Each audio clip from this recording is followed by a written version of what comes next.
Okay, so we're going to glue the top on the instrument now. It's sitting here with its clamps on from yesterday from gluing the back.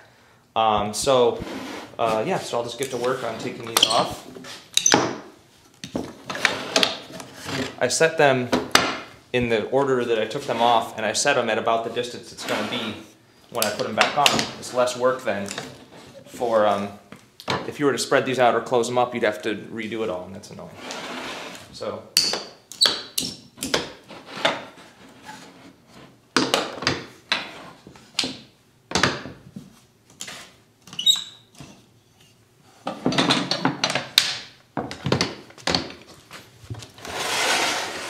Then I'm going to take these over here, where I'm going to need them in a minute.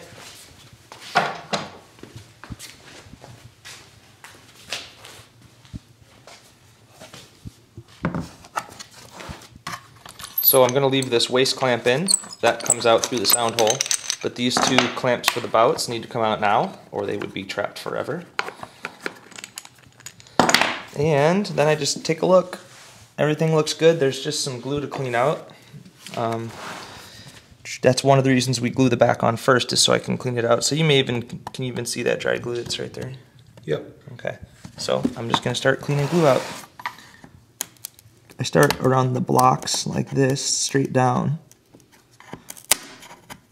just to kind of fracture it. The blocks is usually where the biggest chunks are. And then I'll come in from this way.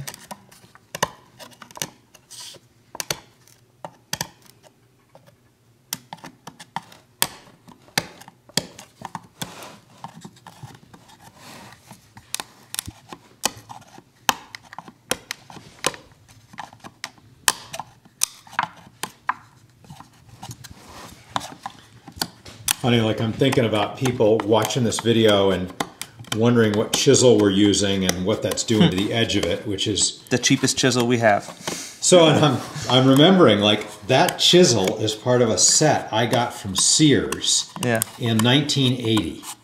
And you probably thought it was a pretty cool chisel. Well, I don't know. I thought it was a tool set from Sears. You know, you get started, right? Yeah. You need chisels. I think it came there a set of 4 of them. Yeah, we have a wet glue chisel and a dry glue chisel. This is the dry glue chisel. And maybe every 6 months or so, you take it over to the grinder and grind another edge on it, but it's just a pop-off dry glue.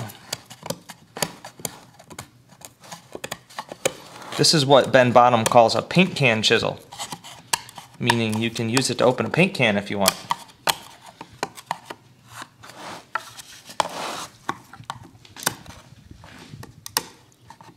Ow. Glue in the eye.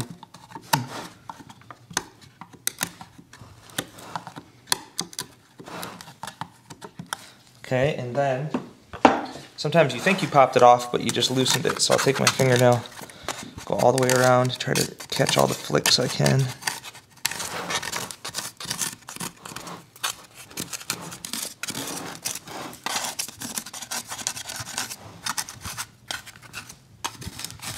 And then I'm going to blow it out in the air compressor.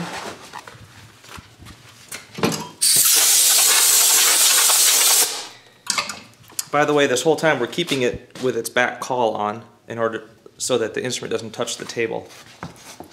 And that's a good enough reason, but in addition, the back is domed and it would rock back and forth and be unsteady. Yeah. And using a chisel in that fashion would be super not annoying. So good. Yeah.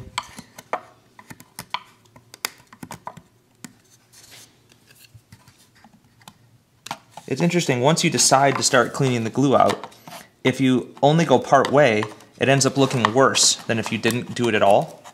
Because like, sometimes a piece of glue just looks translucent and no one can see it really unless you look close. And then you try to pick it off and it turns white again and dangles there.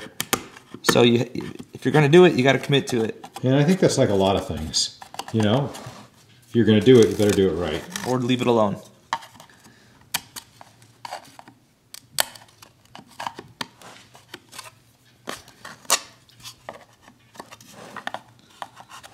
Almost.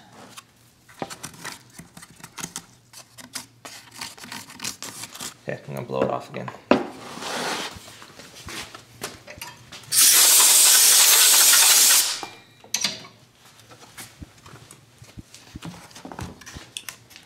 All right, I think that's it for that segment. Okay.